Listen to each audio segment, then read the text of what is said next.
Vamos a presentar a la nueva disertante. Esta disertante es de Lomas de Zamora, de Buenos Aires.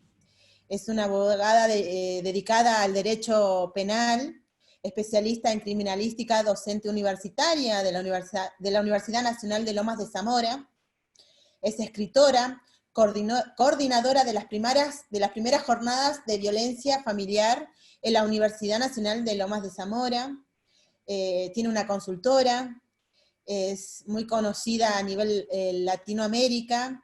Así que bueno, sin tantos preámbulos, Francisca, desactiva tu micrófono. Laura, muchísimas gracias.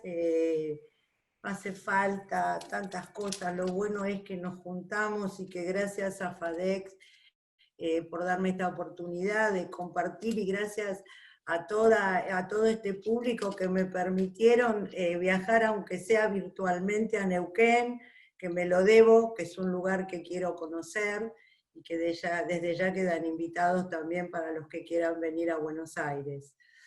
Bueno, el tema que nos convoca hoy, como bien el otro día lo expuso tan hábilmente el auxiliar letrado, Juan Manuel, es un tema que tenemos que tratar de no generar más violencia, porque de alguna manera parece que cuando lo abordamos, lo tratamos, y yo hace muchísimos años que estoy con este tema, les aclaro, represento por lo general víctimas, a pesar de que soy penalista, pero siempre tomo una postura, como les dije el otro día, de tener en cuenta también que si hay un imputado, también tiene garantías como las víctimas. El tema es que el abuso sexual de menores ya de por sí es una de las formas de maltrato más devastadoras que son infligidas de un adulto hacia los menores, y que tiene consecuencias generalizadas a lo largo de toda la vida.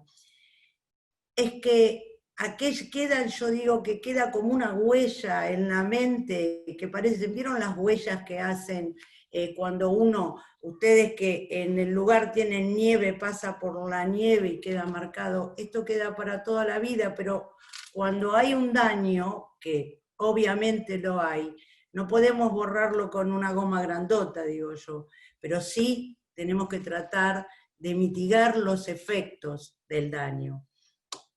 Los profesionales que nos dedicamos al estudio, al abordaje, a la representación de víctimas de abuso sexual, lo vemos como una forma de violencia que es por medio de la sexualidad. Pero paradójicamente, así como les decía, hay un imputado del otro lado, no solo una víctima, no solo es tratado como una forma de violencia, sino que hay un abordaje desde lo que es la patología en un contexto un poco más amplio, que comprende al pedófilo. El pedófilo es un abusador que frecuentemente muestra problemas en lo que es insatisfacción sexual y hace manifestaciones que son, digamos, que distorsionan la realidad. Por lo general buscan justificarse con frases como, no, pero es íntegra, es mi hija, prefiero tocarla yo. Es aberrante lo que estoy diciendo, pero yo he escuchado discursos de este tipo. Son personas que de una apariencia normal, de un estilo convencional, de una inteligencia, digamos, media, se presentan rasgos de neuroticismo, como lo ven ahí, que es el neuroticismo, y me pueden corregir los psicólogos, es una inestabilidad nacional, emocional, son personas muy ansiosas, son introvertidos, inmaduros y hasta casi infantiles. Pero la mayoría de los casos de abuso sexual de niñas, niños, adolescentes se dan desgraciadamente en el seno de la familia, padres, abuelos, tíos, hermanos mayores, y es el incesto propiamente dicho, y que suele mantenerse en secreto. Como bien lo decía el otro día Juan Manuel, hay como un ocultamiento y pasa un tiempo determinado hasta que se puede dar con el conocimiento de que hay instaurado en ese menor una problemática de este tipo. ¿Por qué este ocultamiento? Hay muchísimos factores, muchísimas causas. Por lo general hay a veces por obtener ventajas, regalos, no olvidemos que estamos hablando de niños, por el temor a no ser creído, por el miedo a las represalias que se puede tomar contra ese familiar, y ahí entra a trabajar el tema de la culpa, o por el temor a la inestabilidad económica, en el caso, por ejemplo, de las madres, ¿cómo voy a hacer si se denuncia? Puede llegar a quedar detenido, no sé cómo darle de comer a mis hijos. Y los síntomas, hay muchísimos síntomas, indicadores comportamentales de estos menores. Entre esos, por ejemplo, hay muchísimos, ¿no? No olvidemos que cada persona es individual, única, irrepetible y que va a reaccionar de diferentes maneras de acuerdo a las situaciones que tenga. Y estas son situaciones, lo que en la filosofía se llama límites. Una situación límite es aquello a lo cual la persona no puede por sí sola encontrar una solución. En estos indicadores, así generales, de estudios que se han hecho, en los menores hay pérdida de apetito, hay llantos frecuentes, lloran con facilidad, sobre todo ante situaciones afectivas o eróticas, hay un rechazo así repentino en algunos momentos, en forma así un poco compulsiva al padre, a la madre, también cambios bruscos en la conducta, que un lugar donde las víctimas de abuso hacen síntomas es cuando pone, digamos, de manifiesto que algo pasa, es en la escuela. Yo, antes de dedicarme a la abogacía, de muy joven, soy docente. Digo que el docente, como brazo, digamos, derecho de la familia, como partícipe, gestor de la educación del niño, de alguna manera tiene que tener recursos para poder detectar este tipo de situaciones. Cuando hay un cambio en la conducta de un menor, se los ve por lo general, se los ve triste, hay rechazos de las relaciones sociales que se pueden entablar, hay fantasías y conductas también regresivas, como por ejemplo chuparse el dedo, o en la casa se puede, o la enuresis, la pérdida de control de la orina, ya sea por las noches, a veces pasa en la escuela, hay muchos indicadores. Yo digo que el compromiso docente, que yo siempre llevo la máxima de Edward Spranger, que decía que no hay profesión para la cual no se haya nacido de manera específica y dotado de amor, que es la de maestro. Y acá, yo digo, cuando digo maestro, digo una palabra en mayúsculas y muy fuerte, porque recordemos que tenemos un primer maestro que vino a salvar el mundo. Esto como, digamos, acepción personal. Y siguiendo con el tema, hay una tendencia también al secretismo por parte de los niños. Y cómo se complica las víctimas de abuso sexual cuando llegan o son adolescentes, porque se empiezan a dar fugas, puede haber actividades delictivas, autolesiones, y se ha llegado también a intento de suicidio. Sí, pasa, Gabriel. Hay muchas maneras de abordar y muchos, digamos, significados que tiene lo que es el abuso sexual. Una de las formas en que se puede abordar esta definición es según un criterio de coerción. Y ahí yo les muestro qué es, de manera genérica, porque para la ley, digamos, para la doctrina legal, tiene otras acepciones que la que el PowerPoint acá dice. Es una conducta tendiente a forzar la voluntad o cambiar la conducta del otro. En el criterio, en el abordaje desde el abuso sexual, el criterio de coerción se da sobre todo por una asimetría de edad. Cuando hablo de asimetría, bien lo saben, son dispares, que genera, o sea, siempre por lo general, el abusador es mucho mayor a la víctima. Y estas asimetrías también se dan anatómicamente. Es diferente el cuerpo de un adulto al cuerpo de un niño y de un adolescente. En la cuestión del desarrollo de esa anatomía, en la especificación del deseo sexual, porque el deseo sexual realmente especificado aparece recién en la adolescencia. En los afectos sexuales son totalmente diferentes. En las habilidades sociales no se maneja igual un adulto que un niño, y en la experiencia sexual, que el adulto, por supuesto, viene con un bagaje de experiencia que el niño no. Si bien la sexualidad, no sé si está por ahí el PowerPoint, no, pásalo, un poquito más, disculpen un minutito que me están manejando el PowerPoint, no, más arriba, acá. La sexualidad, yo tomé, hay muchísimos, digamos, como les dije antes, muchísimas maneras de definirla a través de las diferentes ciencias. Por lo general, las ciencias, digamos, que hacen a la antropología del hombre, ¿no? Las que tratan todas las cuestiones, conductas, comportamientos. La Organización Mundial de la Salud dice que es un aspecto central del ser humano, presente a lo largo de toda su vida. Cuando hablo de toda su vida, hablo desde el primer atisbo de vida, cuando el bebé está dentro del vientre de la madre y ya empieza a adquirir forma. La primera manifestación donde arranca la sexualidad es chuparse el dedo. O sea, que después va a ser trasladada cuando esta criatura ya llegue al mundo a lo que es el pecho de la madre.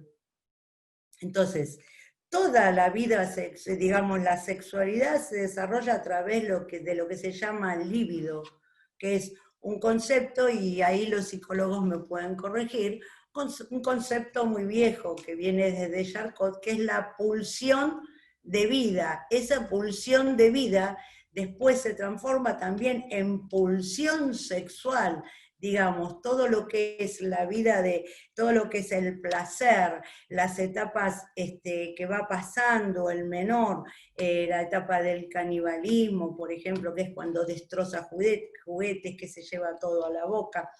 Esto lo podemos, Laura, en algún momento ver con los psicólogos y hacer una charla. Siguiendo con la definición de la Organización Mundial de la Salud, dice, abarca el sexo, y ahora vamos a ver qué es sexo, las identidades y los papeles de género. Es un concepto muy moderno, les explico, porque desde que se fue respetando, y gracias a Dios se le dio un lugar a todo lo que es perspectiva de género, tuvo que de alguna manera actualizar, digamos, su concepto. La Organización Mundial de la Salud, obviamente, porque hay diferentes estudios, diferentes paradigmas sociales, antropológicos. Y después dice, el erotismo también está dentro de la sexualidad, el placer, la intimidad, la reproducción y la orientación sexual. Vamos a tratar de desmembrar sintéticamente todos estos términos. Para abrir, pasar. Género. Se refiere a las identidades, a todas las identidades, las funciones y los atributos construidos socialmente de la mujer y del hombre, y al significado social y cultural que se le atribuye a esas diferencias biológicas. Esas diferencias biológicas desde los roles, desde, digamos, su injerencia dentro de la sociedad. El sexo. El sexo, si bien se concibe como algo biológico, no solo genital, determina las diferencias entre hombre y mujer. Y la intimidad, esto es lo íntimo, lo que está dentro, es ese conjunto de pensamientos y sentimientos que guardan los seres humanos en su interior. ¿Qué quiere decir? Esto es muy mío. Cuando yo quiero transmitir qué es la intimidad, a un menor, a un niño, a mi hijo, decirle que es algo muy valioso y que es algo que es lo que él tiene adentro y que es solo suyo y que si quiere no puede compartirlo. Por ejemplo, cuando hablamos digamos, de aquellas situaciones en donde tenemos que prevenir, depende de la edad del menor y del lenguaje que me puede llegar a entender, y llamar a las cosas por su nombre. O sea, no minimizar lo que son, digamos, el aparato genital. El pene se llama pene, la vulva se llama vulva. Y decir que eso es algo íntimo y por eso no es como, por ejemplo, la mano, un brazo, la cara, y por eso están cubiertos, por eso no se muestran a todos. Y así es como empezamos a generar no solo una educación en lo que es íntimo, en lo que no debe salir de su esfera, es que es reservado, que es el lugar que puede pensarlo, sino que lo ayudamos a prevenir que no tiene que ser tocado. Por ejemplo, dale. La orientación sexual, como dice el concepto que tomamos de la Organización de Salud Mundial de la Salud, es independiente del sexo biológico, de la identidad de género. O sea, es libre, cada uno en su libre albedrío, en esa intimidad que estaba hablando, tiene derecho a relacionarse afectivamente cómo se sienta, digamos, bien, equilibrado, proyectado para decir, estar realizado socialmente desde la identidad que yo elijo. Se refiere, acá lo dice, a la capacidad de cada persona justamente de sentir una profunda atracción emocional, que va desde los afectos y esta atracción sexual por personas de un género diferente al suyo, de su mismo género, o a veces por más de un género, así como la capacidad de mantener relaciones íntimas y sexuales con personas. Esto hablamos de una, digamos, orientación sexual equilibrada, digamos, sana. Cuando hablo de sana, hablo de equilibrio. Hay varias definiciones que da el Centro Nacional de Abuso y Negligencia Infantil en Estados Unidos. Igual me voy a detener primero a seguir un poquitito hablando del tema de esto que decía de la coerción, de este abordaje del abuso sexual infantil desde la coerción. Estas asimetrías que hablaba, estas diferencias que hay entre el adulto abusador, el niño y el adolescente, es lo que jamás va a garantizar, y lo vamos a ver cuando veamos la tipificación, que el Código Penal, es lo que jamás va a garantizar la libertad de decisión. Y al no garantizar, al yo no ser libre de elegir, me siento, digamos, o siento coerción. Una persona es una persona que tiene un poder coercitivo sobre otra, es cuando la obliga a realizar algo que esta persona no desea, sea cual fuera el medio. La amenaza, la fuerza física, el chantaje. Es una persona en posición, o sea, este adulto abusador siempre va a estar en posición de superioridad respecto de la víctima, y eso hace que impida a la víctima el uso y disfrute de esta libertad. Francis, Sí. perdóname que te interrumpa, pero bueno, es inevitable, sabiendo que vos, bueno, para los cursantes, les comento que Francisca es una persona que es muy conocida en el ambiente porque también estudia los perfiles. Entonces, Sí. aprovechando esta partecita, yo te interrumpo como para que me puedas decir algo bien rapidito en relación a esto, los tipos de perfiles que se encuentran en este encuadre de coerción que hablas. Los perfiles de, digamos, de los abusadores o de las víctimas. Las víctimas porque lo acabo de dar. Sí, sí, de Los los abusadores. criminales, vos me decís los perfiles criminales de este tipo de personas. Exactamente.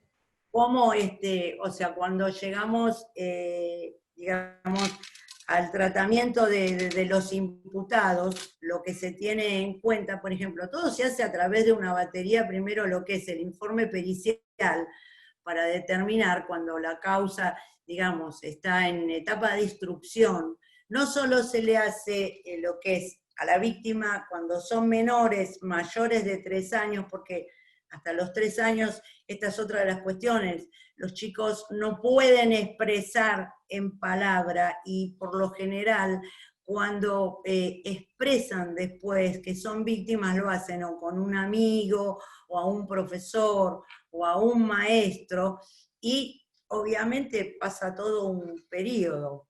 Pero una vez que se, como lo dijo Juan Manuel el otro día, una vez que se instauró la denuncia, hay que hacer un tipo de peritaje o un informe psicológico y se hace a través de lo que se llama la cámara GESEL. La cámara GESEL, para los que no saben, es un habitáculo que está en tribunales, digamos, más adecuado que la frialdad del escritorio, los expedientes no se los llevan a los chicos a entrevistarlos ahí, y que tiene un sistema como un vidrio que las personas que están afuera, que son el fiscal, los padres del menor, el juez de garantías, la defensa, pueden ver hacia adentro de ese habitáculo, esa habitación, pero el niño y el entrevistador no ve hacia afuera. El entrevistador, la ley es muy clara, acá en el Código Procesal Penal de la provincia de Buenos Aires, en el artículo 102, da toda una serie de pasos para lo que se llama administración de testimonio de niños menores, de niños y adolescentes. Los adolescentes no van a cámara GESEL, perdón. Después de los 4 años, primero se hace una entrevista con el perito psicólogo del Poder Judicial, en el cual, en esa entrevista se trata de crear lo que se llama el rapport, la confianza para ver si ese niño va a expresar lo que realmente le pasa de que es víctima. En esa entrevista primero se entrevista a los padres para hablar un poco de la historia del menor, de la historia de la familia, qué tipo de familia es una familia integrada, si es disfuncional porque los padres están separados, y después el psicólogo ve, a través de juegos, también de test, si está en condiciones de declarar en cámara GESEL. ¿Por qué? Porque puede funcionar como una revictimización. ¿Vieron cuando nosotros grandes decimos, ay, yo no me quiero acordar de esto? Cuando digo, levantamos un muerto, ya pasamos el velorio y no queremos seguir. Bueno, cuando tenemos pensamientos, cosas que nos duelen y no queremos recordarlo o contarlo, bueno, los niños a veces al contarlo se revictimizan y a veces es peor el remedio que la enfermedad. Si el psicólogo decide, a través de su experticia, que no está en condiciones de afrontar una cámara GESEL, no se hace la cámara GESEL y la investigación sigue. Cuando está dentro de esta entrevista, el Tribunal de Casación y la Corte tiene claro que tiene que permitir, y para que sea legítimo y válido, que el diálogo, digamos, del menor sea de manera natural y espontánea. Las preguntas, aunque no siempre se hace así, las preguntas inducentes, sugerentes, no hacen bien al menor y a veces puede, por esto que les decía, el temor a perjudicar, si es por ejemplo el padre, el abuelo, el tío, el hermano, a perjudicar al abusador, lo callan y entra la culpa. Entonces no se puede, tiene que ser un lenguaje natural. Aparte, crea también bastantes dificultades desde lo que es la defensa del imputado, porque cuando un psicólogo pregunta directamente, sugiere, induce capciosamente, puede dar esto lugar a una nulidad. de ese, digamos, de esa administración del testimonio. ¿Por qué?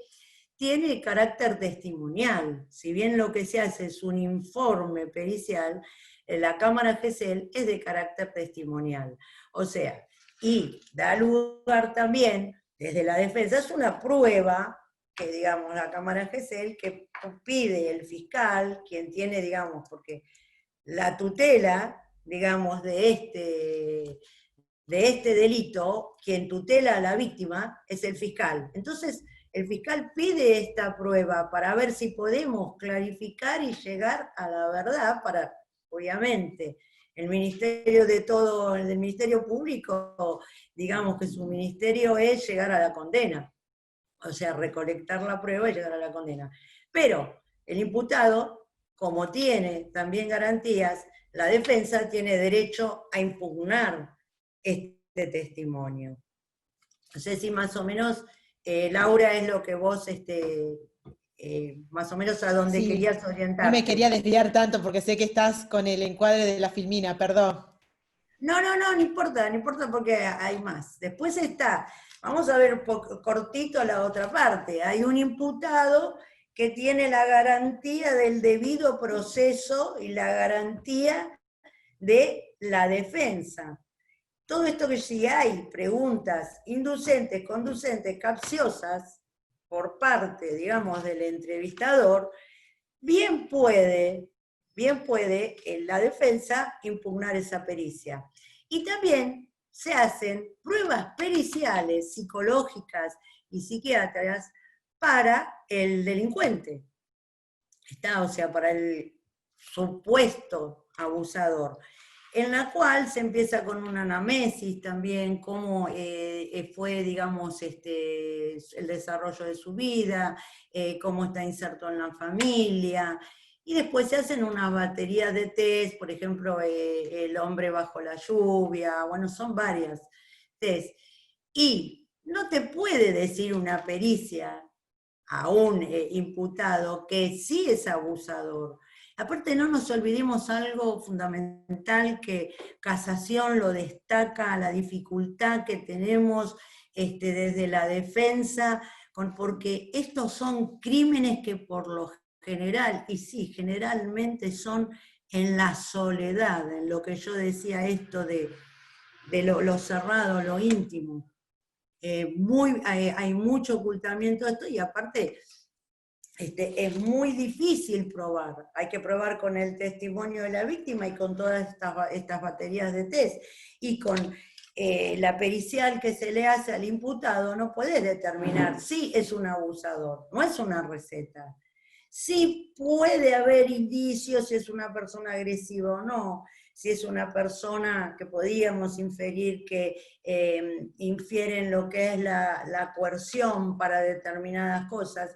Pero hay una frase que les cuento que en la mayoría de casos que yo he tratado sobre abuso sexual, hay una frase que utilizan muchos, y Daniel, corregime si me equivoco, que utilizan mucho los psicólogos o los psiquiatras también, es capaz de invadir, así dice, esferas ajenas sin sentir culpa y sin que le importe.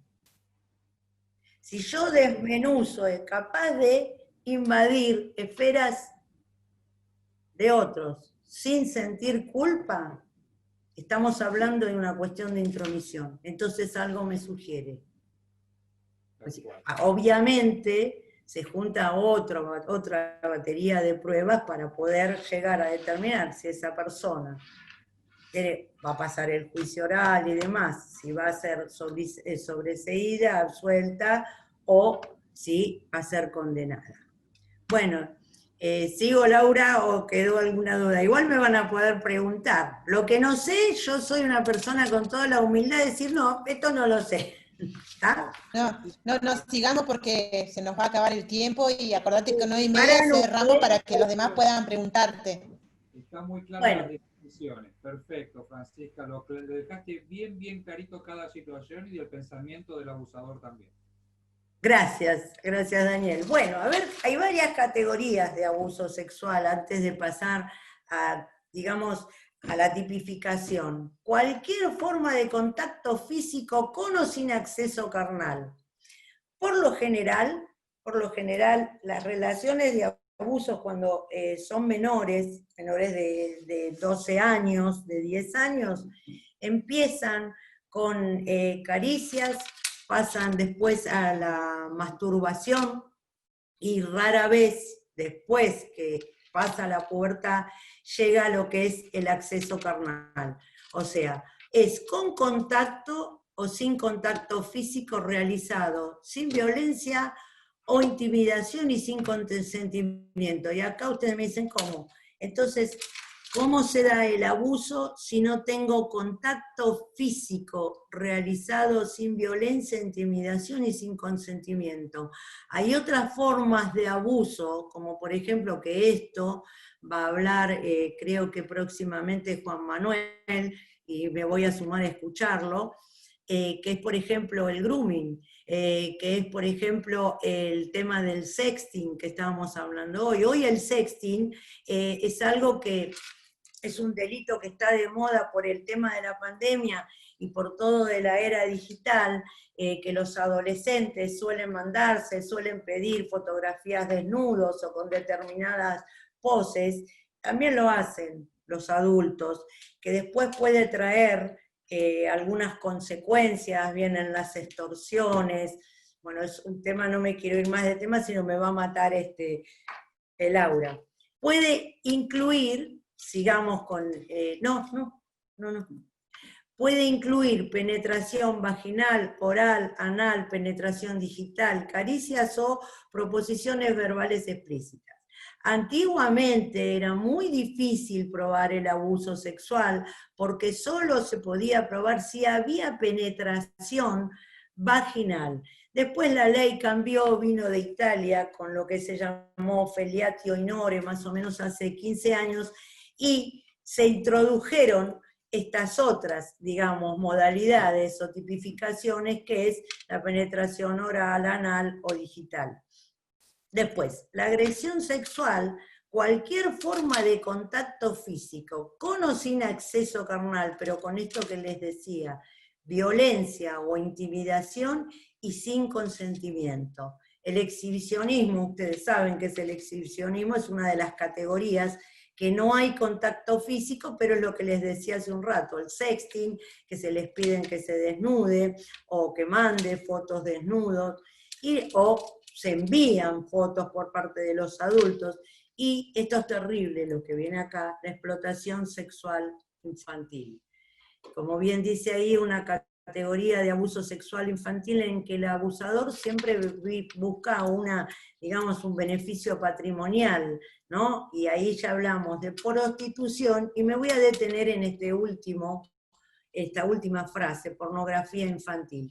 Si bien ustedes si van a ver en los códigos, en los libros, en los tratados que hablan de este tema, está muy mal usado, y ahora sé que hay proyectos y se va a cambiar la palabra pornografía infantil. ¿Por qué? Porque pornografía son actos, digamos, manifestaciones sexuales, pero de adultos, y son consentidas. Entonces, este término pornografía infantil pasa a ser imágenes infantiles de contenido sexual. Después otra de las formas que es el tráfico sexual infantil, el turismo sexual infantil, la prostitución infantil y, como bien les dije antes, las imágenes de contenido sexual infantil. Pásala, Abril. Acá nos falta el 119. Perdón,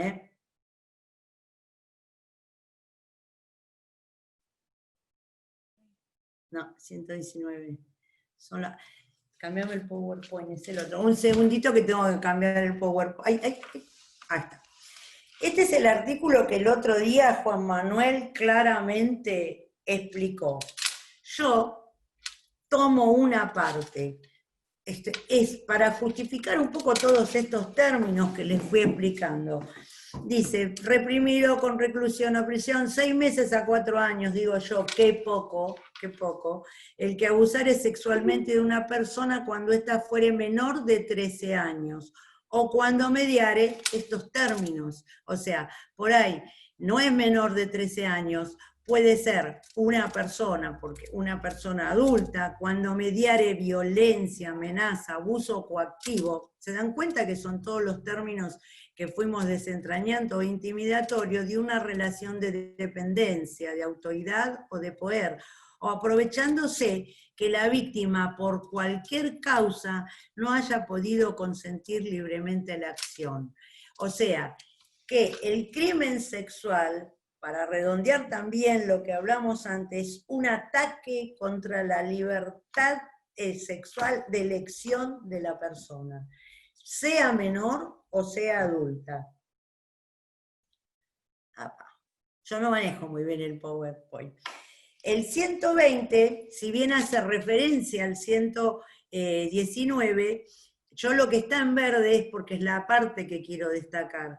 Aprovechándose de su inmadurez sexual en razón de la mayoría de edad del autor. ¿Vieron lo que les decía? Esta asimetría que hay y por lo cual se concibe el abuso sexual con un contenido de coerción, aprovechándose, ahí lo dice bien claro, en razón de la mayoría de edad del autor, su relación de preeminencia respecto de la víctima. Quiere decir que es alguien superior porque lo supera en edad, y siempre que no resultare un delito más severamente penado.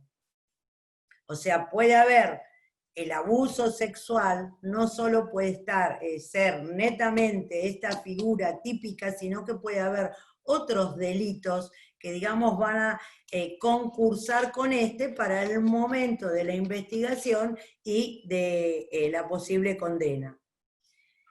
Y acá esta es mi frase parecida, porque recién yo les hablé de artículos, acciones típicas que el Código Penal, digamos, sanciona.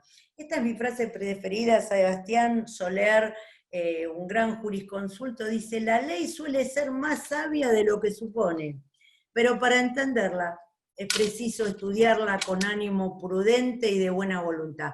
¿Qué quiero decir con esto? Los tipos penales que están en todo el código, nosotros estamos hablando de un tipo, que es el abuso sexual, tienen un contenido, digamos, la ley tiene un espíritu que en la interpretación que podemos hacer y que hace el juez es el espíritu de esa ley. Hay que saberla, digamos, no hay analogías, no puede cambiar la ley, porque a veces tenemos la dificultad que nos dicen, no, pero acá hizo esto y usted... No está dentro de la ley. El legislador dijo que cada cosa, así como yo les mostré todos los conceptos y cuál era, según la Real Academia Española, y cuál es la doctrina jurídica, el significado de esas palabras, cuando esas palabras están en la ley, se toma con ese significado que le dio el legislador. Otro no, no la podemos cambiar. Esperen que ya les digo que yo no soy muy buena en esto, pero bueno. Vamos al 125, ¿no? No importa el número. Algo que me olvidé de comentarles, que es muy importante, y que acá también siempre voy a recurrir a los psicólogos, porque no para que nos peleemos, para que me digan si realmente es así, porque son contenidos más psicológicos que doctrinales y jurídicos. El tema es que el abusador llega a un nivel, digamos, de intimidad con la víctima menor. El tema es que no importa, o sea, hablábamos de las relaciones de incesto, no importa el grado de parentesco que tengan, sino lo que hay que destacar es el grado de intimidad emocional que hay entre agresor y víctima, porque a mayor nivel de intimidad, mayor impacto psicológico y mayor, digamos, como experiencia, mayor trauma. Entonces, esto es fundamental, es la parte que, o la pregunta que se hacen los fiscales, los psicólogos, ¿Qué tiempo hay que se viene esta persona, este niño, este adolescente siendo víctima?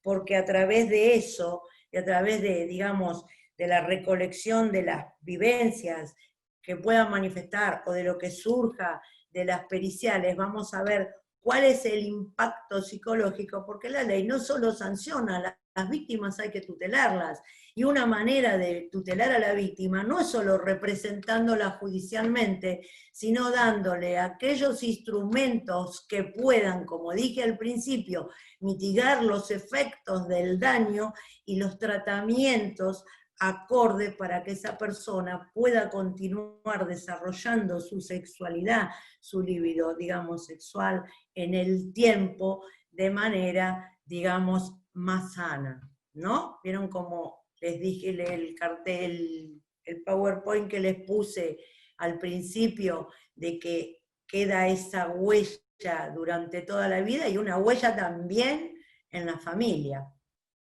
Ahora si vamos al 125, dice, volvemos a lo mismo, todos estos artículos explican todas las definiciones que fuimos viendo. El que promoviera o facilitare la corrupción de menores de 18 años, aunque mediare consentimiento de la víctima, dice, ¿cuál es la pena? Que las penas, les digo, no son para lo que la sociedad y por lo que dicen las estadísticas les parecen, a la sociedad le parece que son penas leves, ¿no?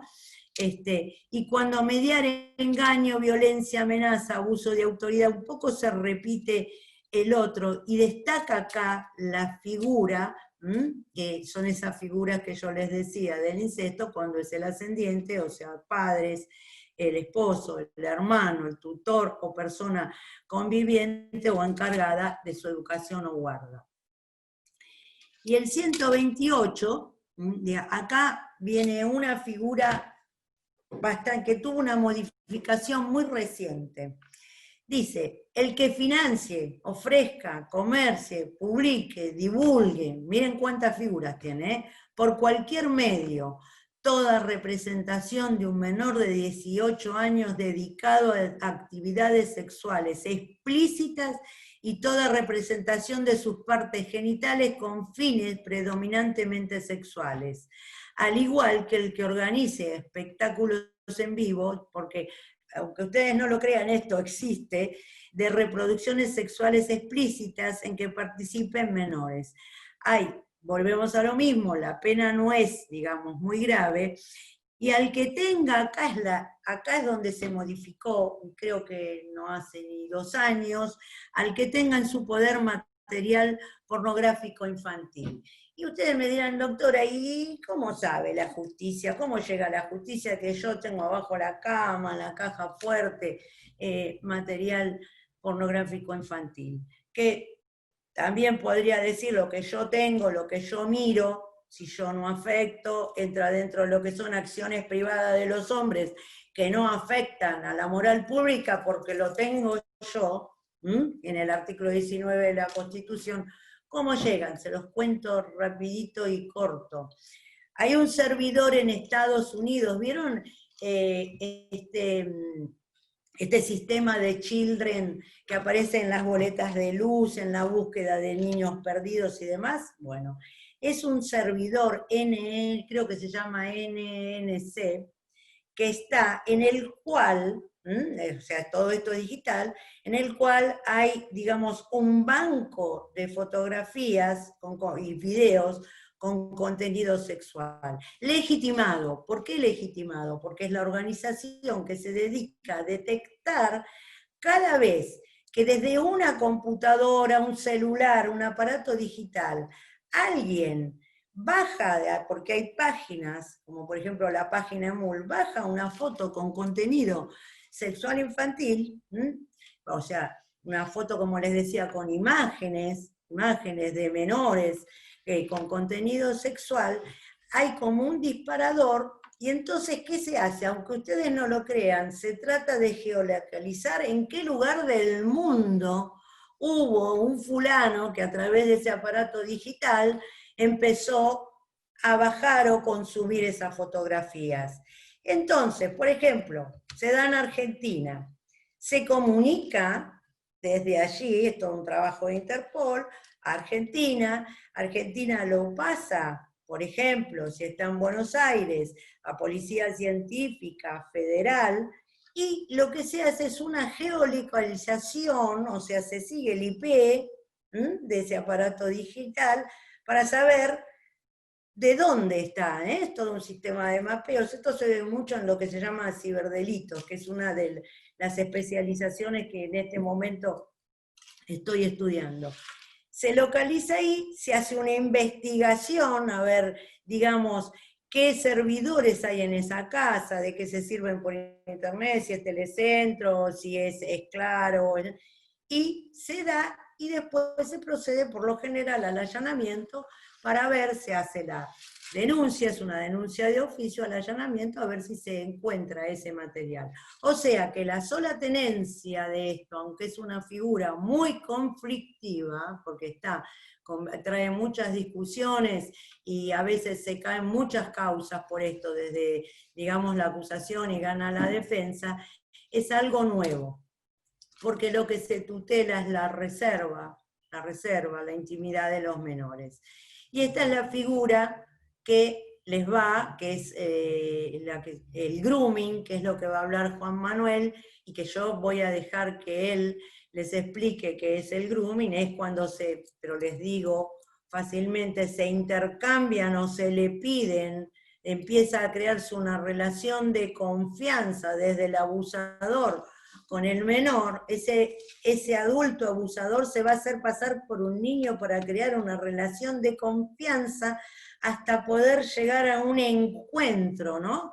El menor se cree que se va a encontrar con uno de su edad, por lo general, entre esa relación de confianza empieza a contarle secretos, como que él fue abusado, como que le pedían fotos, le empieza a pedir fotos de...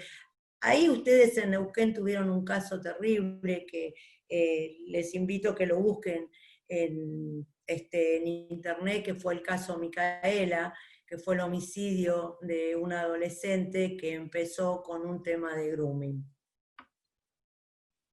Y ya les digo gracias y los dejo, que ustedes me pregunten, me maten a preguntas, y gracias por escucharme, perdón si no fui clara o fui muy rápido. Laura, te cedo la palabra. Bueno, gracias, Francisca. No, para nada. Yo creo que los cursantes, si les quedó alguna duda, te van a empezar a preguntar ahora. Lo que no sé, Daniel, que quizás es psicólogo, me gustaría que haga un encuadre como para empezar. Habilitamos el chat, Mara, si estás ahí, por favor. Bueno, yo me quedé escuchando atentamente a lo que decía la doctora Francisca. La verdad que fue bien claro, ¿no? Cuando, bueno, Laura, vos hiciste la pregunta para desarrollar el perfil del abusador y lo explicó muy bien y muy claro Francisca, sin irse a palabras realmente académicas y técnicas. Yo creo que fue comprensible para todo, y recalcar esto, ¿no? También lo que decía de los chicos no saben mentir, se les enseña a mentir, se les enseña a callar. Entonces es fundamental, me parece, escucharlos, y si uno nota un cambio repentino en la conducta, prestarle atención. Eso es fundamental. Y por cierto, en las cámaras Gesell, a veces uno evalúa, ¿no? Desde lo lúdico, desde los juegos, cómo se expresa ese chico en los dibujos, en los juegos, si hay agresión. Un chico que jugaba con sus amigos imaginarios y era todo positivo y de repente empieza a tener una conducta agresiva para con su juego, me parece que es fundamental prestarle atención a eso. Y por otro lado, a veces también esto, a los chicos se les enseña a callar porque creen que si hay un abusador dentro de la familia y el chico habla, es en contra de ese familiar que es querido, que realmente es el que le está haciendo daño, ¿no es cierto? Esto es fundamental tenerlo en cuenta. Y obviamente coincido con esto que decía la doctora Francisca, el evaluador, ¿no? El psicólogo va a ver de alguna forma si se le puede hacer una intervención a ese chico, a los niños abusados, para no reivindicar aquel acto abusivo y no generarle a mayor un postraumático después en el pensamiento que queda grabado para el resto de la vida, ¿no es cierto? Se me ocurrió por lo pronto eso. Sí, y yo por ahí para agregar, mientras ustedes están escribiendo en el chat, vayan escribiendo las dudas que tengan. Hay algo que nosotros nos olvidamos de ese niño, de ese adolescente víctima de abuso, que a veces no hablamos en los tiempos que nosotros queremos, dentro de los tiempos judiciales, sino que esa criatura quizás hable cuando ya sea un adulto y devele lo que le pasó cuando sea una persona grande, cuando quiera empezar a cerrar algunas cuestiones. Y hay otras personas que directamente nunca lo hablan. Perdón, Laura, tuve un caso así, eran 3 hermanas abusadas. Cuando se animaron a denunciar, una tenía 28, otra tenía 23 y otra 19. Era el padrastro, y cuando ellas fueron abusadas, o sea, quedó abusada, o sea, la que se perpetuó en el tiempo hasta el momento que denunció fue la de 28, seguía siendo abusada. ¿Tá? Y habían empezado los abusos más o menos alrededor de los 14 años. Y ustedes me dicen, ¿por qué se animó en ese momento y no fue en otro? Esto es lo que decía el otro día Juan Manuel. Los tiempos no son igual para todos. Esta chica conoció en la facultad a un muchacho, empezó una relación de amistad, él la pretendía para tener una relación, digamos así, de pareja, para empezar a salir, y esta chica quedaba congelada, mal, empieza a sufrir porque ella era víctima. Entonces lo habla con una de las hermanas, tenía una característica fundamental, era una chica sometida, muy tímida, muy triste, así esas personas que son ya de hombros caídos, porque es como que la vida es un peso. ¿Tá? Se lo cuenta a una de las hermanas, y la hermana dice, a mí también me tocaba cuando tenía. Entonces se unieron las 3, se fueron a la Fiscalía de Cámaras, a la asistencia a la víctima, y denunciaron. Y como es un delito que no prescribe, porque hace años prescribía, como dijo Juan Manuel, gracias a la ley Piazza, es un delito que no prescribe, vos lo podés denunciar en cualquier momento. ¿Está? Entonces, sí, hay casos y hay casos yo he visto, inclusive hay documentales, los que vemos Netflix, hay documentales de hombres grandes, empresarios, padres de familia, que por ahí denuncian que en la escuela, cuando eran chicos, o sea, se juntan por ahí, ¿vieron cuando se juntan los egresados? Sí, a mí me pasó ahí, ¿por qué no hacemos algo? Y está bien que lo hagan, no importa cuándo, porque eso le saca, como decía Juan Manuel, una gran mochila, un peso muy grande a la víctima. Vieron que yo les dije el otro día, para mí cuando hablo de abuso sexual hablo de crimen, es un crimen sexual. Francis, y en estos casos que vos has tenido, generalmente lo que a nosotros a nivel social, como trabajadora social, lo que yo veo, es primero que en ese develamiento hay muchas familias que no pueden entender o comprender que un allegado, un familiar puede ser el abusador y poder creerle a la víctima, ¿no? Porque pasa como en todos los ámbitos de la vida. Cuando algo es pesado, como yo le digo a veces, yo trabajo mucho con adolescentes, cuando algo es heavy, les digo, cuando algo es pesado, es duro, es doloroso, es no poder concebirlo mentalmente, porque pasa que cuando a vos te lo cuentan, vos, y acá viene otro de las causas que yo he rechazado, te digo sinceramente, de representar, ahora les cuento, cuando a vos te cuentan, vos mentalmente esa imagen la internalizás y es insoportable. Entonces viene lo que es esto, la negación, no puede ser, no, miente. En el caso de estas hermanas, en el juicio oral, la madre, cuando yo le pregunto, pero señora, ¿no se dio cuenta que había cambios en la conducta de sus hijas? Ay, no, porque yo estaba nubilada, yo estaba muy enamorada. Le digo, Pero una madre, perdón si exagero, yo soy mamá, con mirar a sus hijos, sabe cuando algo les pasa, cuando algo hay adentro. Perdón por la pasión que yo pongo en esto. Me ha pasado de casos de madres que querían impedir el contacto con el padre. En las causas de familia pasa mucho esto, impedir el contacto de los chicos con el padre porque no le pagaba los alimentos como ella quería, la cantidad que quería, o porque el padre estaba en pareja con una nueva pareja, o se iba a casar o le iba a presentar la novia a los hijos. Entonces, vienen al consultorio, no, pero a mí me dijeron, porque yo fui a ver a otros abogados, pues yo podría denunciar porque cuando lo baña, van los chicos, va la nena, va el nene, y los ayuda a bañar, él le toca la vagina, le toca la... Entonces, como primero viene este discurso, ¿no? De que no me quiere pagar los alimentos, está con una novia nueva. No, pero podría hacer algo yo, doctora, porque yo no quiero que los vea. No, pero yo no sé cómo, pero yo se lo saco, yo le saco la verdad, no sé cómo. Yo digo, mire, no he representado casos así porque he sido muy directa y muy cruda. Cuando uno se da cuenta que hay un invento, que hay hay un abuso sexual inventado para poner como motín de guerra a los pibes y sacar ventajas, yo digo, a la que haría procesar esa persona. Porque yo le he dicho, señora, ¿usted se imagina, para usted inventar esto, para querer perjudicar, usted se lo está de alguna manera representando mentalmente, y poner a los hijos en esa escena es terrible, es durísimo, no podría.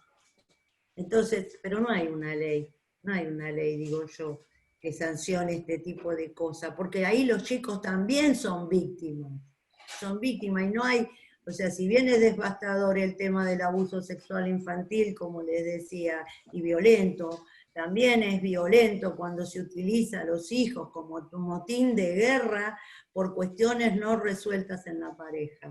Y cuando hay estos inventos ni se imaginan. Ha pasado, se llaman causas acordeones. Empiezan en familia y terminan en la justicia penal. Y después vuelven en familia. Y yo les digo que hay un gran porcentaje de los abusos sexuales denunciados en familia que se llega a determinar que no son realmente ciertos. O sea... Dani, ¿tenés alguna pregunta, María? Vamos leyendo las preguntas del chat. Yo tengo varias preguntas. Varias personas preguntan cuál abusador y la víctima, cuando el atacante y la víctima son ambos menores de edad. Son dos menores de edad. Bueno, acá también hay que tener los ojos abiertos. Cuando son menores de edad, ya, en el caso de los adolescentes, la que interviene, creo que lo dijo el otro día Juan Manuel, la justicia de responsabilidad penal juvenil, que el principio es, por lo que la Convención del Niño dice, la mínima intervención con menores infractores, se llaman, no son menores delincuentes como lo es para la justicia ordinaria, en el campo, no son delincuentes como lo es para el campo, digamos, de la justicia ordinaria de adultos. O sea, son menores infractores en lo cual es una mínima intervención y se tratan de buscar, se pone, digamos, se le da medidas tuitivas bajo la supervisión de los padres. Medidas tuitivas, ¿cuáles son? Por ejemplo, que realicen tratamientos, se realizan diagnósticos a ver cuál fue la afectación. Esto cuando hablamos, por ejemplo, de niños de adolescentes de la misma edad. Y cuando es entre niños, cuando es, por ejemplo, chicos de 5 años, también tuvo un caso que el hermanito de 12 años abusaba de la hermana de 10, ¿no? ¿Cómo los descubrieron? Porque los descubrieron, digamos, infraganti. ¿Y qué voy? Me vienen a consultar a mí, digo, no, yo obviamente los derivé a un psicólogo.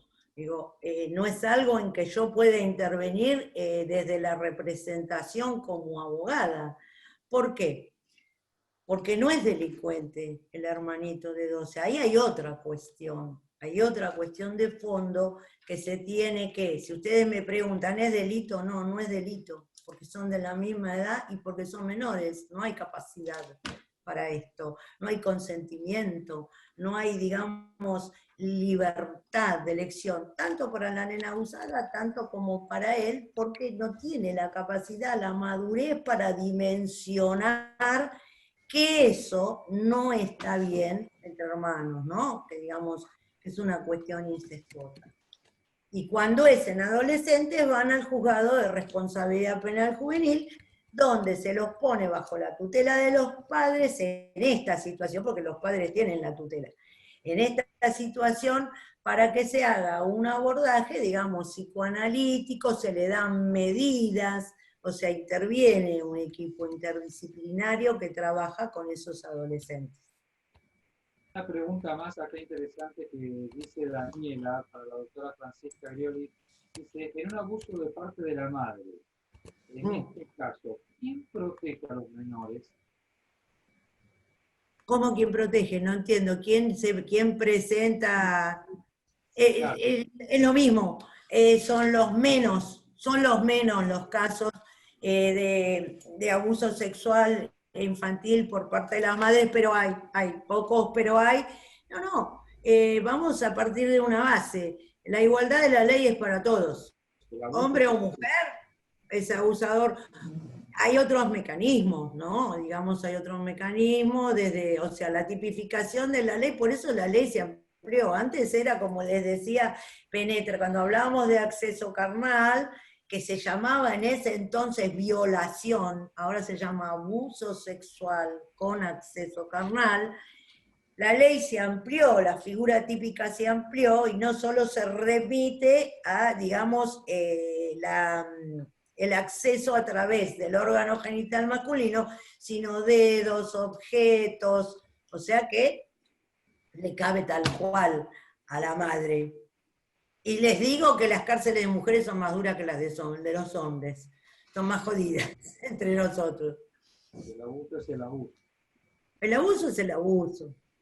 Y aparte con toda esta cuestión de, digamos, si vos lo abordás desde lo que es perspectiva de género, es tan dañino como si fuera, digamos, un abuso por parte de una figura masculina. Es tan dañino.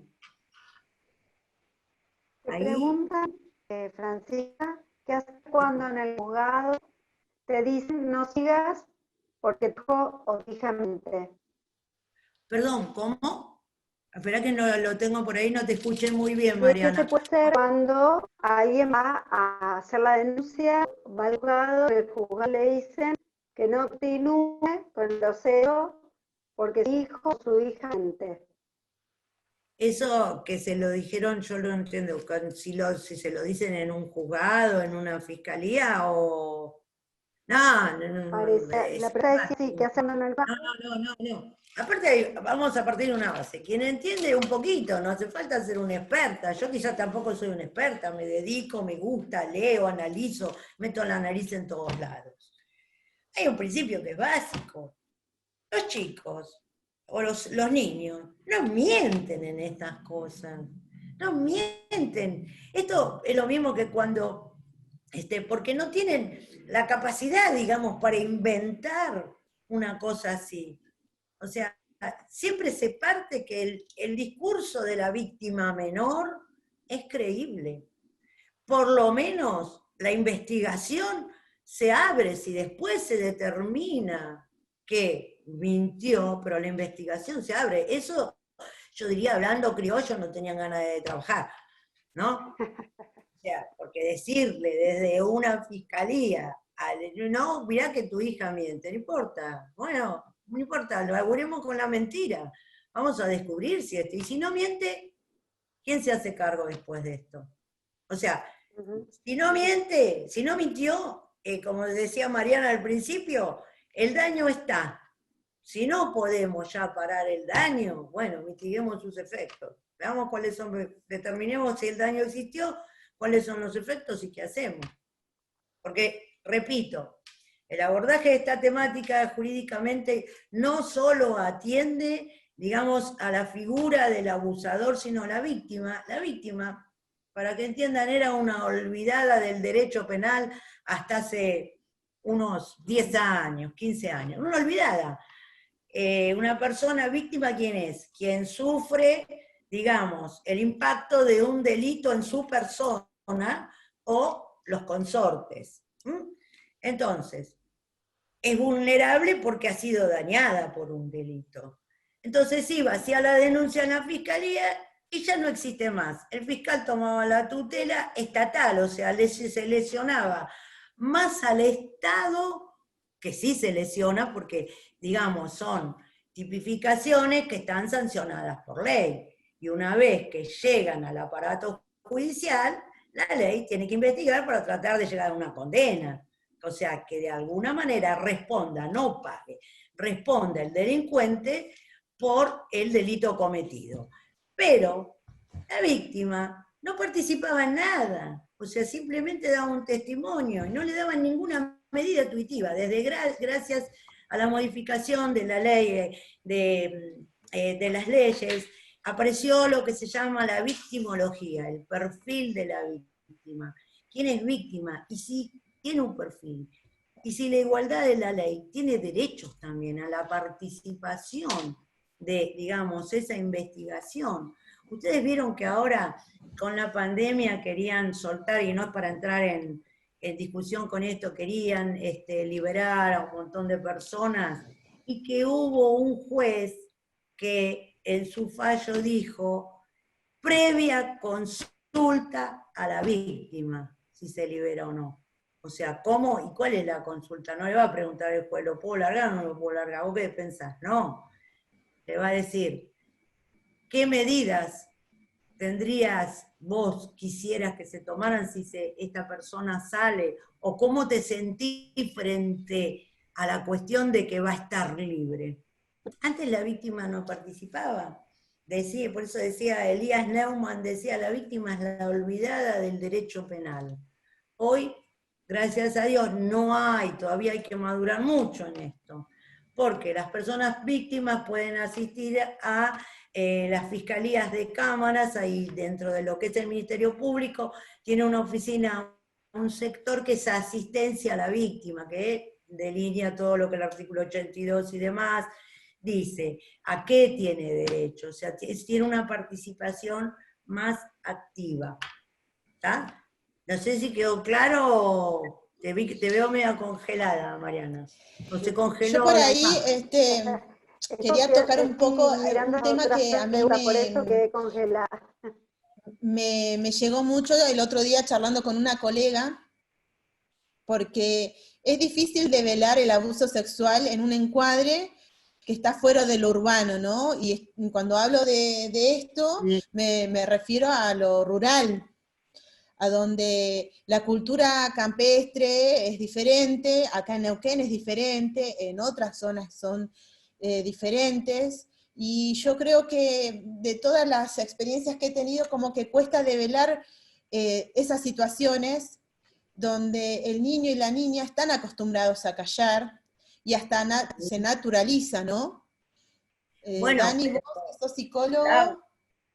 Lau, antiguamente, yo soy hija de inmigrantes, de italianos, que a mí me contaba mi mamá que en sectores así, rurales, vos imaginate, ella vino acá después por una guerra, escapando de la guerra, como muchos españoles, italianos vinieron, y allá no solo era como vos decís, era como algo cotidiano, normal, ¿no? Que se abusaba, pero dice, estaba esa cuestión, esa palabra tan fea que ahí anda dando vuelta en medio de la pandemia del desahogo sexual, y se justificaba al padre abusador de las hijas o hijos, terrible, y como vos decís, se hizo una cultura, entonces todo lo que es cultura, todo lo que es cultura, o todo lo que es costumbre, nos termina por ahí no siendo delito, madre. Entonces, es lo que vos decís, qué difícil actuar en ese contexto, porque para que esa víctima caiga en la cuenta de que eso es que justamente es víctima, tiene que salir de ese contexto. Por eso, Es bien como vos lo decís, es bastante problemático. Dani, ¿querías ¿no? decir algo? en esto, ¿no? Que decías vos, Laura, en lo rural, el callarse, el no poder poner en palabras, y que tanto tiempo después, yo en mi consultorio me ha pasado hoy tener gente de edad muy adulta, estoy hablando de 60, 65 años, más allá de que después pudieron formar una familia, etcétera, etcétera, hoy aflora desde esto, ¿no? Desde lo permitido y poner en palabras aquella vivencia, qué sé yo, trascendental de lo rural, de que venían y se sostenía, ¿no? El callarse la boca era abusado por su papá, por su padrastro, por su tío, y callarse, ¿no? Pero es fundamental de que hoy se pueda, y que sucede, la realidad es esa.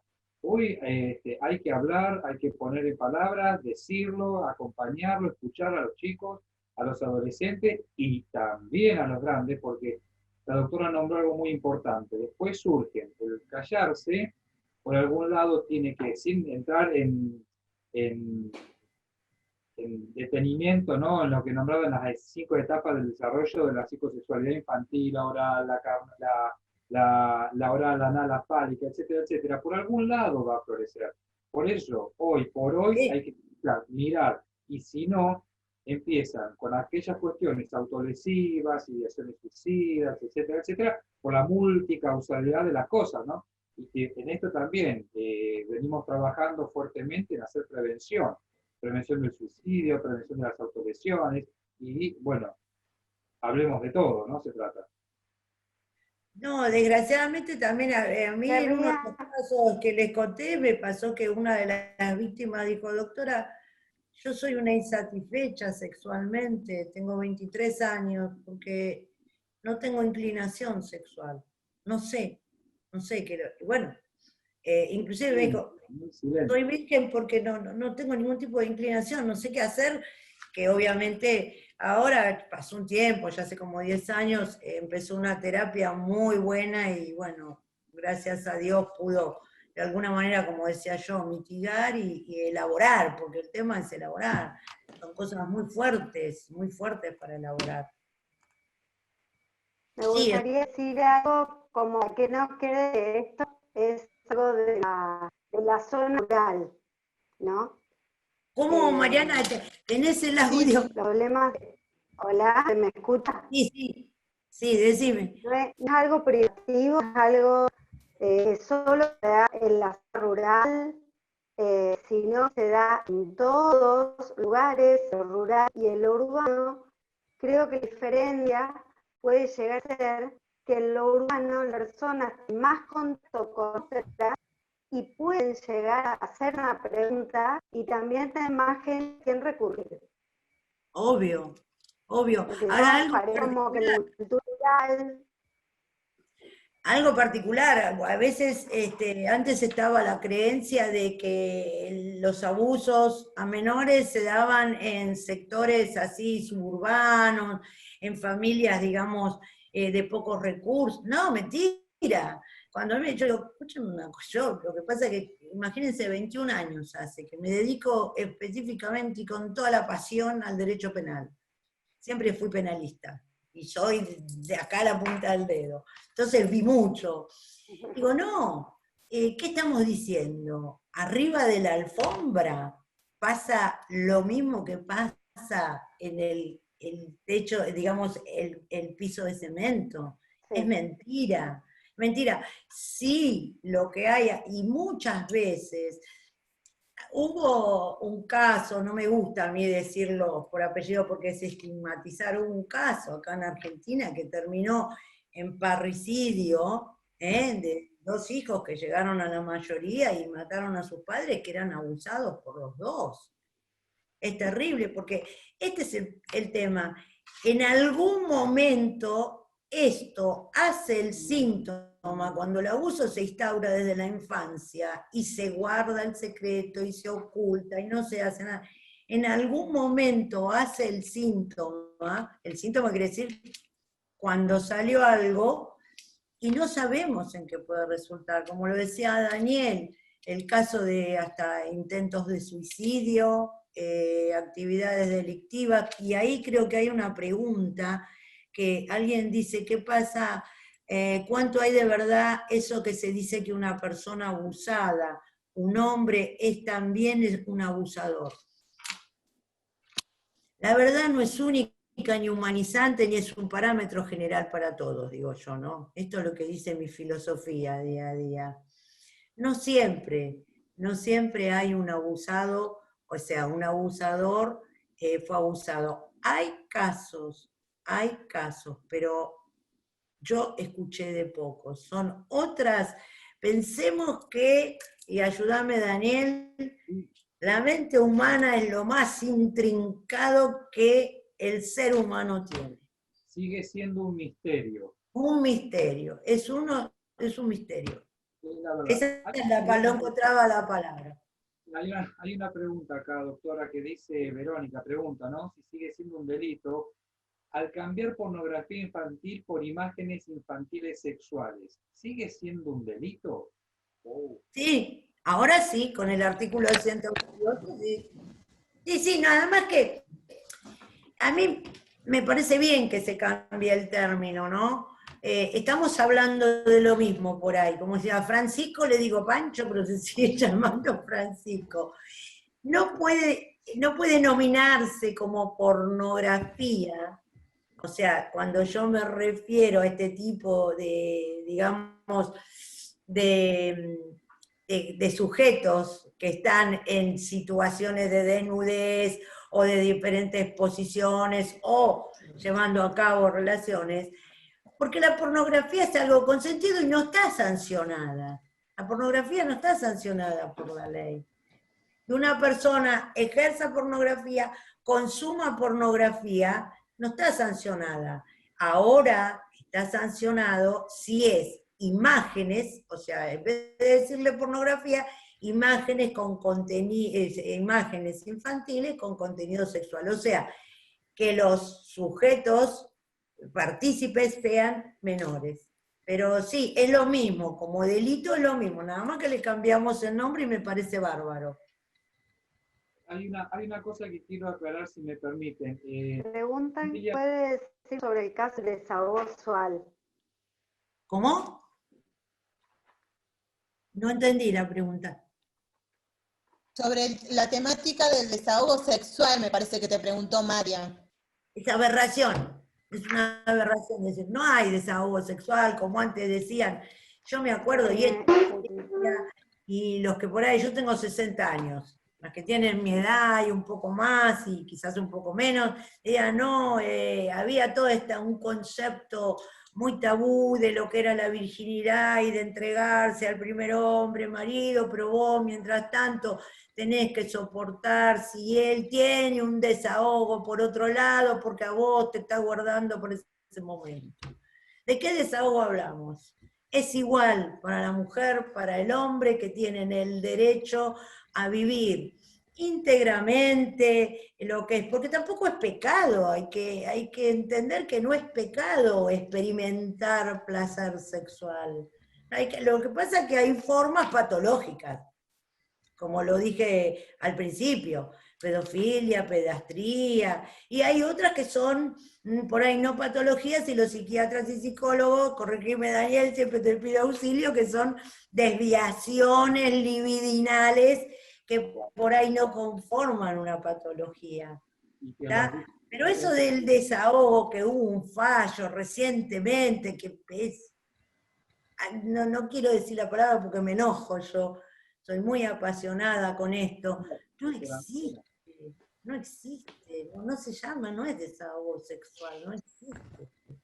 La sexualidad parte de la organización afectiva, de la organización de la pulsión de vida o líbido. No Dani, ¿vas a decir algo? Sí, lo que pasa es que a veces desde el psicoanálisis, antes como estábamos hablando con la doctora, decíamos que, bueno, en esto, ¿no? Las personas del lóbulo frontal a veces no capta las dimensiones, está frontalizado, y los diques de contención no los puede más que satisfacer con la pulsión esta, ¿no? De llevar a cabo el acto. Pero bueno, eso es tema para hablarlo bien profundo, en otro contexto, psiquiátricamente, psicológicamente, pero bueno, siempre van a tratar el abusador de complacerse con ese acto, ¿sí? Yo más que nada quería acá aclarar algo, por ahí preguntan, y que tiene que ver, ¿no? Entre los psicólogos y los abogados, cómo intervenir, porque preguntan si hay varias preguntas sobre lo mismo. Dos o tres personas preguntan si hay una lectura para saber específica en los dibujos de los niños, ¿no? Bueno, hay lecturas específicas, obviamente que tiene que ser dentro de un contexto, no es que se dibuja algo específico, ¿no? Entrar justamente en lo perverso. Hay dibujos, por eso yo dije antes, capaz que justamente el doctor Rafael debe coincidir conmigo, en el cambio repentino en la conducta, en las manifestaciones, en el dibujo, que el chico empieza a notarse, no es específicamente hay un dibujo, pero sí hay grandes cambios, ¿no? Entonces es fundamental prestar atención y justamente hacer consulta con los profesionales frente a eso, ¿no?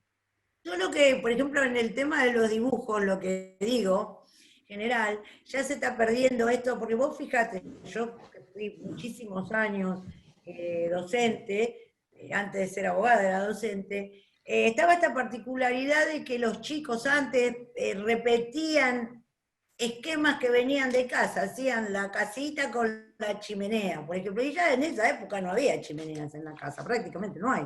Entonces estaban copiando esquemas que traían de la familia. Ahora, si vos esto es teoretizando un poco, si vos partís de la base de que el chico dibuja hoy, dibuja la realidad, ¿no? Lo que ve.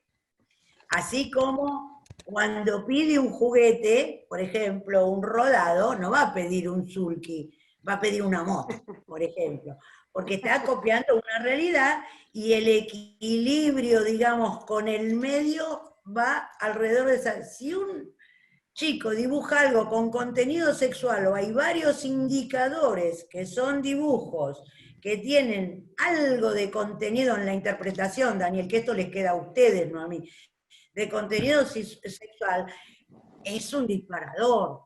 O como en la cámara GESEL a veces se advierte que tienen un lenguaje muy sexualizado. También son indicadores, pero no quiere decir que es verdad o que es así. Son indicadores, hay que ver, como decías vos, en qué contexto, de dónde viene ese indicador. Porque he tenido casos de nenas que por ahí, cuando la madre dormía, no tenían bloqueados los canales de pornografía, miraban. Entonces vos le escuchabas hablar, 10, 11 años, y ¿cómo puede ser esto? Y bueno, y se llegó a descubrir que esta chica miraba pornografía cuando la madre dormía. O sea, lo que vos decís, Daniel, el contexto es fundamental. Esto les toca más a ustedes, yo no me preocupo por el tema de eso, les toca a ustedes. Y ahí hay una pregunta que a ver si la perdí acá, dice, una duda que siempre me acompañó, ¿un abusador tiene reparación? Gabriela, yo te pregunto, cuando hablas de reparación, ya que estamos, ¿desde qué contexto me decís? ¿Reparación, digamos, a nivel psicológico, jurídico, no sé? Que aclare ahí para poder contestar, porque si se puede pedir una vez que, digamos, se determinó a través del juicio que había responsabilidad, se lo condenó, se puede pedir reparación civilmente, sí, o sea, por daños y perjuicios sería.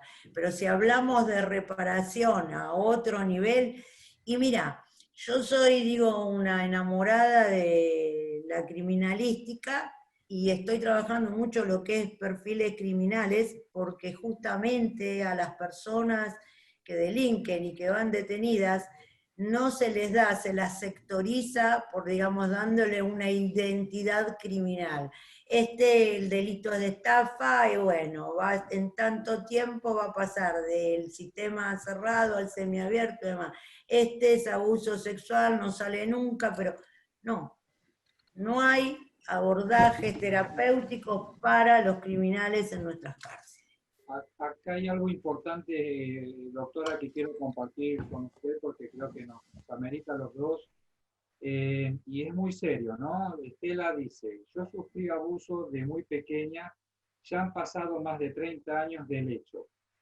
Pregunta, ¿puedo denunciar a esa persona? ¿Obtendría algo? Yo quiero hacer acá un llamado y agradecerle a Estela, en primer lugar, cuando dice obtendría algo. Por supuesto, Estela, te felicito, porque a nivel psicológico esto descomprime y lo que venimos hablando, de poder poner en palabras ese sufrimiento que tanto tiempo, esto descomprime.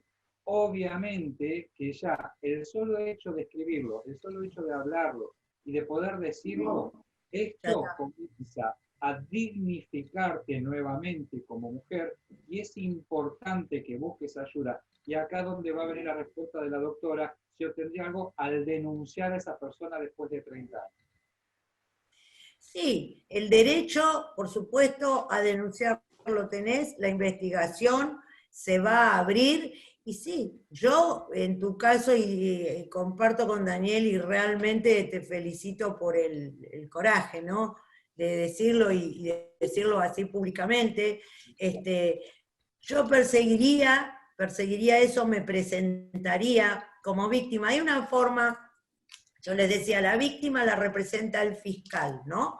Toma la tutela de esto. Pero hay una forma de una participación más directa de la víctima, que es la figura del particular damnificado. Que ahí se tiene que presentar con abogado. Y el abogado tiene las mismas facultades que el fiscal, nada más que obviamente produce la prueba y hace peticiones al fiscal para que la lleve a cabo.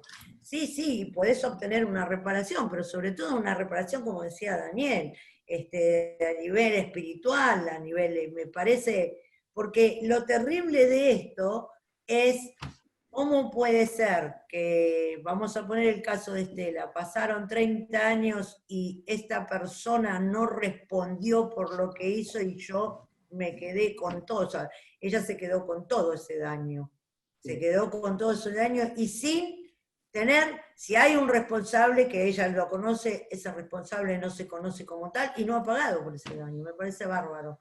Sí, puede hacerlo y puede obtener una reparación. Inclusive yo quiero una decir reparación. algo Sí. con relación a esto, más que nada Estela.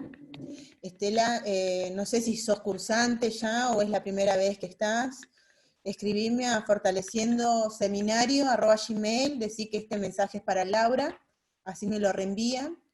Yo te apoyo, literalmente te apoyo, por eso te digo que me mandes un mensaje. Yo creo que también debes estar bien parada para poder develar esto en un seminario que a nosotros, a mí me gusta que se movilice a través del conocimiento las emociones, porque el conocimiento nunca va a ser objetivo, siempre va a estar detrás de un ser humano. Y te digo a vos, Estela, que la verdad libera, te libera. Y yo creo que hoy te liberaste y te sacaste un montón de mochilas, así que toda mi solidaridad contigo y espero que me escribas. Y de mi parte, las consultas que necesite o si necesito un oído, acá estoy. De mi parte Gracias, también. doctora. Acá hay una Marian, pregunta. ¿querés seguir? Hay dos preguntas que no sé, Laura, fíjate, ahí habla de un menor de 3 años. A ver, no sé, Dani, vos, yo ya me relajé. Llegó el Laura, Dani y yo ya no me fijo más en esto. Me pongo a tomar mate, chao, ya le doy el trabajo al Daniel yo. Si querés la leo yo, pero... Estudio junto con la doctora Sí, Francisca. sí, ya la tengo. Si un menor de 3 años se hace caca en cualquier parte de la casa o en el jardín maternal, además de la idea de que no debe cumplir juegos, si eso sería indicador de abuso, de que está ¿Se bien escucha abuso. tan? Bueno. A ver, ¿se puede escuchar bien? Sí. Yo la pude leer. En realidad, Los indicadores comportamentales en las víctimas de abuso no son, y volvemos un poco a lo que dijo Daniel, no son 1 o 2 o 3 que realmente dice sí, este niño fue abusado. Hay todo, o sea, no podemos decir, me dice, tiene 3 años, hace caca en cualquier lugar de la casa. está en una etapa, en la etapa saliendo prácticamente, por ahí vas a decir, Daniel, que soy anticuada o muy freudiana, de la etapa sádico-anal, donde las heces es lo que lleva al control y pues, terminan siendo, aunque ustedes se rían, porque yo cuando lo decía en reuniones de padres en el jardín se rían, terminan siendo como el producto de ellos como un regalo. Mirá, puedo controlar, entonces hace caca en cualquier lado.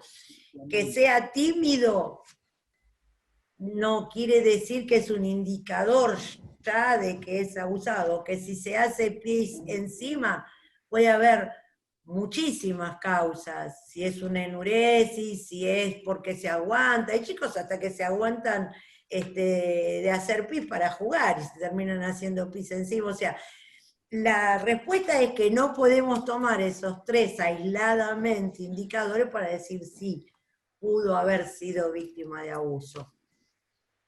No sé si quedó claro. Siempre sostengo el contexto, ¿no? Eso es fundamental saberlo. Hay chicos que no se han hecho pis en la cama después de que dejaron los pañales y a los 11, 12 años comienzan a tener una problemática de esta y eso tampoco es indicador de abuso. Hay que descartar cuestiones biológicas, bueno, un montón de factores. A veces puede ser, a veces no. Pero no hay que olvidarse nunca el contexto. Sí hay que prestar atención. Claro, cuando ya son así un poco más grandes, como decís vos, Daniel, chicos, hasta a veces ha pasado con adolescentes, pueden estar viviendo una situación traumática, algo que quisieran controlar, pero su madurez o el rol que tienen en esa situación traumática no permite que lo controlen y bueno, somáticamente se exterioriza así, puede ser, no sé, pero no siempre, vuelvo a lo mismo, no puedo tomar 1, 2 o 3 nada más indicadores si fuera de contexto, de comportamental, para decir sí hubo abuso. Por ahí preguntaron si algo de, no pusieron el abusador, pusieron el violador, es si es perverso. Siempre es perverso. Yo lo sintetizo así. Una persona que disfruta ejerciendo un poder sobre otra y llevándolo a un acto tan desgastante, aberrante, como lo puede ser una violación, y muy normal no es. Alguna patología debe haber, no sé si los psicólogos comparten conmigo. O sea, hasta porque hubo un caso hace años que salió en televisión que subió a un colectivo un violador que estaban buscando, un serial, ¿no? Un abusador serial, y quiso aprovecharse de una nena de 12 años y había una maestra sentada en el último asiento y le dijo, no, déjala, vení y agarrame a mí. Y se mostró, miren la fuerza de esta mujer, ¿no? Se mostró así como tranquila, como que no estaba asustada, que no le producía, como que iba a enfrentar una relación sexual común.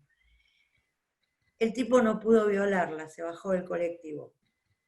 ¿Qué quiere decir con esto? El abusador siempre siente, mirá lo que me pusiste, tiene que sentir este poder coercitivo, digamos, de sometimiento, sumisión a la víctima. Y no siempre es a través de la violencia.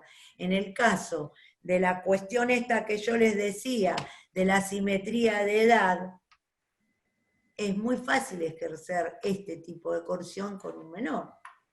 O sea, decirle que eso es bueno, que no lo cuente a nadie, que le va a hacer un regalito, que después le va a decir que te voy a dar esto, pero no le digas a mamá porque mamá no lo entiende. O si vos hay los peores casos, si vos se lo decís a tu mamá, yo mato a tu mamá. He escuchado cosas terribles como esta. O sea, si no hay algo de perversidad ahí, no sé si coincidís, Daniel. Sí, totalmente.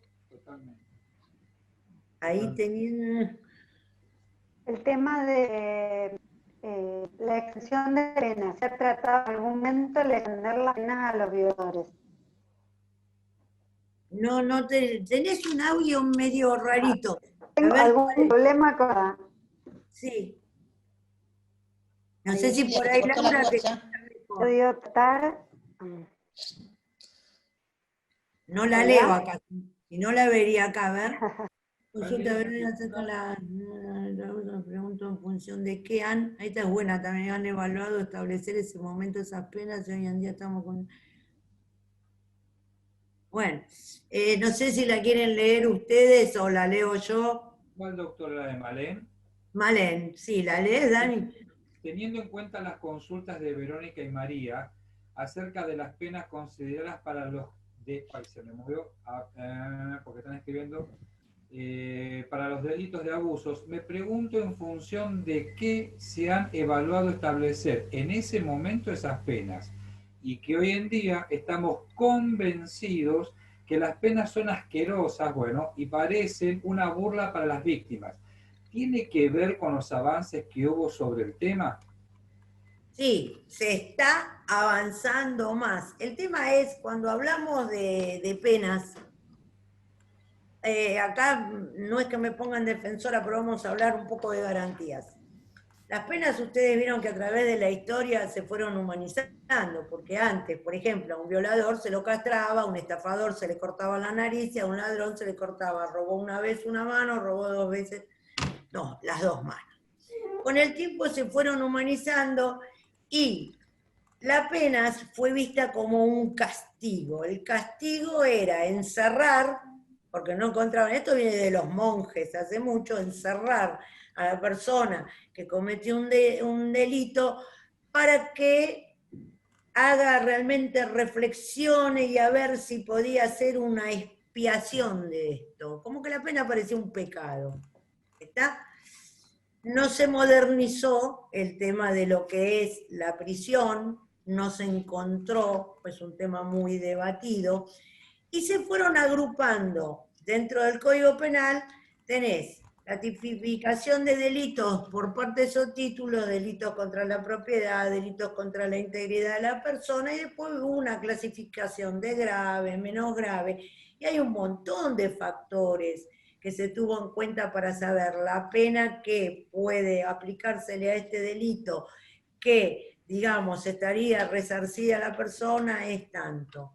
Si bien yo digo, la cuestión no es, sigo en lo mismo, tomo una postura más criminalista, la cuestión no es cuánto dura la pena de prisión o reclusión, sino cuánto hace, desgraciadamente, y estoy hablando de años, el Estado para poder recomponer algo en la personalidad de esas personas para que comprendan, si van a, porque en algún momento van a salir, que comprendan la ley y que hagan una verdadera readaptación social. Porque se habla de readaptación social como título hermoso desde las leyes de ejecución penal, pero que no son ciertas.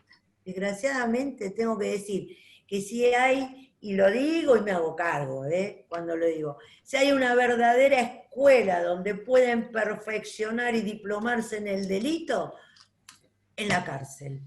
Entonces, ¿de qué le sirve a la víctima que esa persona? Porque la garantía de ley dice, tiene un comienzo la pena y va a tener un fin y esa persona va a ser externada. Pero si va a salir peor.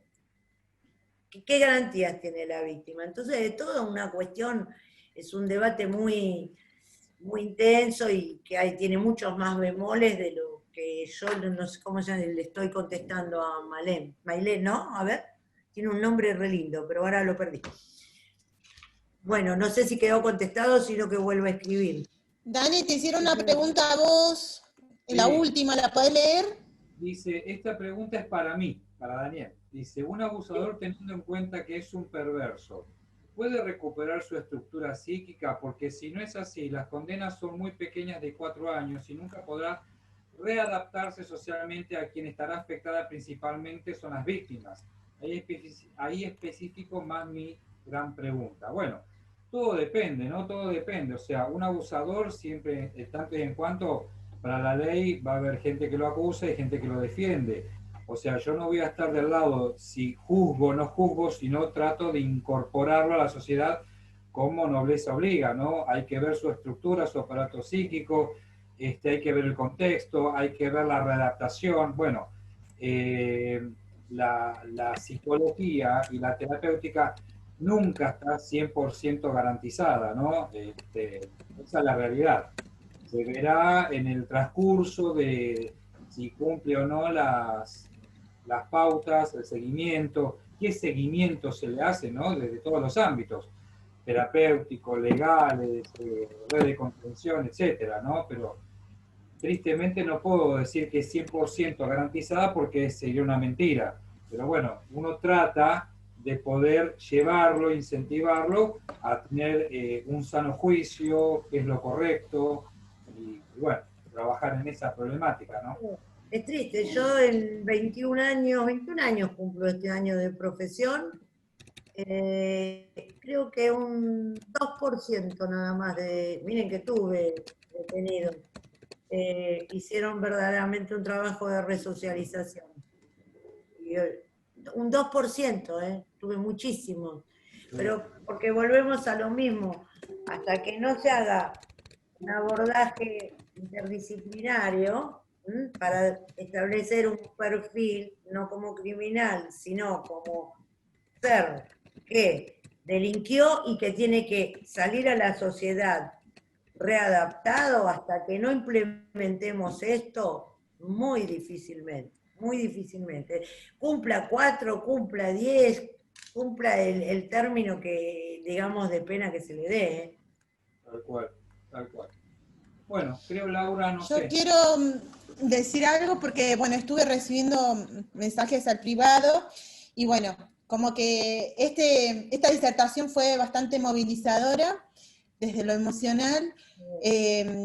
Estela, yo te mandé un mensaje, te dejé mi número y te cuento que a raíz de este disparador que comenzaste vos, he recepcionado otras confesiones más, que bueno, como soy yo, no creo dejarlas así nomás, les dejé mi número de teléfono, escríbanme a Fortaleciendo Seminario, Lorena va a recepcionar los mensajes, me los va a reenviar, a mí me gustaría contactarme con ustedes, ¿sí? Qué bueno.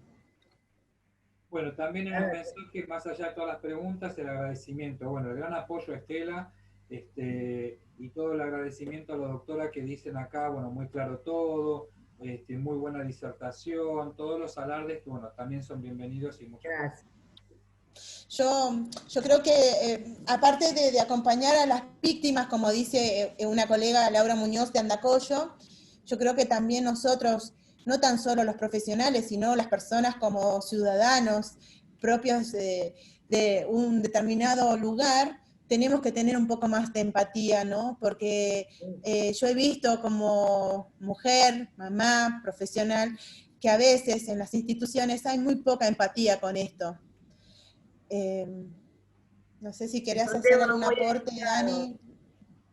Muy delicado. Yo la verdad quiero decir que agradezco y la verdad que me emociona esto que acabas de manifestar, de que personas que se han conmocionado un poco, es un tema delicado, como lo dije al principio, y que haya servido como motivador para que empiecen a conectarse y buscar ayuda, ¿no? Porque si te han escrito por privado, imagino que tiene que ver con esto. Realmente a mí me emociona esto, ¿no? Porque uno no quiere nada más lograr el efecto aprendizaje, sino que, como digo yo, todo lo que aprendemos nos tiene que servir para incorporarlo y ver qué forma de vida tenemos gracias a lo que aprendimos, ¿no? Yo quiero agregar esto nada más, y sumarme a esto de la empatía. Es fundamental, ¿no? Porque todos tenemos que ser empáticos y por sobre todo, en cualquier situación que sea de conflicto, de un hecho traumático, un hecho postraumático, de cualquier índole, ¿no? Que practiquemos el deporte de la escucha activa con el otro. Fundamental. Con eso que estar lo que decíamos, el oído, no solo la oreja, poner el oído. Sí. Es la base de la empatía. Yo creo que, vuelvo a decirte, Estela, y vuelvo a decirle a las chicas que me escribieron, la verdad te libera, pero también te cuento algo, y te lo digo por experiencia. Perdonar no significa que vas a perdonar a aquel que te dañó. Perdonar porque vos no te mereces estar con una mochila toda tu vida. Y creo que vas a empezar a brillar, Estela, porque para brillar se requiere haber transitado mucha oscuridad. Claro. Así No, que lo que bueno, pasa es que, como dije, una goma grandota no va a borrar ni los momentos ni el daño, mitigar los efectos y saber cómo vivir con eso sin que eso ya sea un peso, ¿no? Un peso que lo lleva toda una mochila. Como lo decía el otro día muy clarito Juan Manuel, es como que te sacan, una vez que lo hablan, lo ponen en palabras, y cuando lo ponen en palabras están buscando ayuda, Y sean descomprime, menores, sean adultos, ¿eh? y Y descomprime. si Yo la creo que palabra va justo donde sabe que tiene una posibilidad de ayuda, bueno, la mochila se la sacó y yo digo un 50% del camino a la resolución está hecho.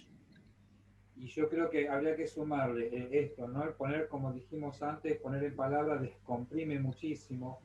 Y esto es para todos, ¿eh? Por más el tiempo que haya pasado, hablar y con letras mayúsculas sin vergüenza. No hay que sentir Sin vergüenza. vergüenza.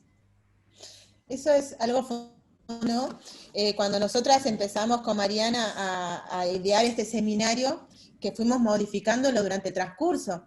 En el transcurso del seminario se nos ocurrió invitar a Francisca, a Juan Manuel, que les cuento que Juan Manuel va a volver a estar, otro colega. Yo le compartí a Marian y siempre decíamos que poner el conocimiento en práctica en esta capacitación, pero yo quería que marcara una diferencia en que el conocimiento movilizara emociones también, Sí. porque sin las emociones no podemos hacer nada. Sí. Yo Así les que bueno, agradezco muchísimo. La verdad que la hora se me pasó y yo no me di cuenta. Apasionada con esto, la verdad, les agradezco muchísimo la posibilidad de este espacio y espero realmente haber estado a la altura del compromiso, ¿no?, que asumí con ustedes y poder seguir participando. Igual ya el viernes me contaron que va a haber algo y me van a ver del lado de los participantes también. por supuesto, Francisca, te esperamos también para la fase 2 del año que viene. No sé, María, si querés hablar, yo siempre digo que te tenés que quejar con Emilia que te quiere cortar la luz allá. Mariana está en Roca. No se te escucha. Marian, saca el mute. Así está. Sacate el mute. Hola, como no se Ahí. escuchaba lo que decía, ni toqué el micrófono. Muchísimas gracias, Francisca, por tu participación, por la claridad. Y bueno, por esto que movilizaste, eso nos podemos encontrar a pesar de la pandemia, que tenemos solidaridad uno con los otros. Sí, realmente. No Así sé que si- bueno, les cuento, a ver, no sé si estará acá o se va a animar porque no le pregunté. Tenemos al próximo disertante acá cursando. Lo voy a buscar para habilitarlo, a ver si se anima a hablar un poquito y lo conocen. Les cuento que Andrés va a ser el próximo disertante, es un colega mío, trabajador social, que se especializa durante años en lo que es discapacidad, y aparte de que se especializa, a mí me gusta porque él también pone en persona lo que es la discapacidad. Yo te cuento, Andrés, que ya te habilité, si querés sacar el mute y te animás a hablar. Hola, buenas. ¿Escucharon? Sí, sí, te escuchamos. Bueno, sí, gracias. Yo estuve escuchando la disertación muy buena y estaba participando de todos los encuentros. La verdad que muy bueno, digamos, toda la participación y las personas que han participado, digamos, en todas las temáticas. La verdad que contribuye bastante y que la idea que hemos estado charlando, digamos, que la idea que pueda servir para, como decimos, movilizar emociones, poder generar herramientas, reflexiones. Es decir, yo, si bien como decís vos, tengo alguna formación, digamos, en lo que es mi carrera profesional, digamos, no soy un gran especialista, digo, sino que tengo, como ves, una trayectoria, reflexiones, y la idea es compartir la experiencia que trabajamos. Nosotros trabajamos con Laura en conjunto en la subsecretaría y en esta área de discapacidad, así que tenemos un par de cosas para compartir desde ahí, y bueno, la idea es eso, compartir con todos, digamos, un poco de lo que hacemos, digamos.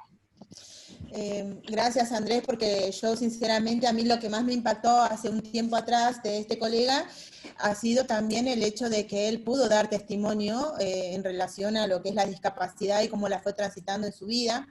Les cuento que también el viernes próximo vamos a tener a Silvina Gómez. Silvina Gómez la voy a presentar al principio, antes de la disertación de Andrés. Es la diseñadora que nos realiza los flyers. Y bueno, me gustaría que la conozcan porque también tiene que ver con esta temática, ¿no? Así que bueno, Francis, te agradezco muchísimo que hayas estado con nosotras.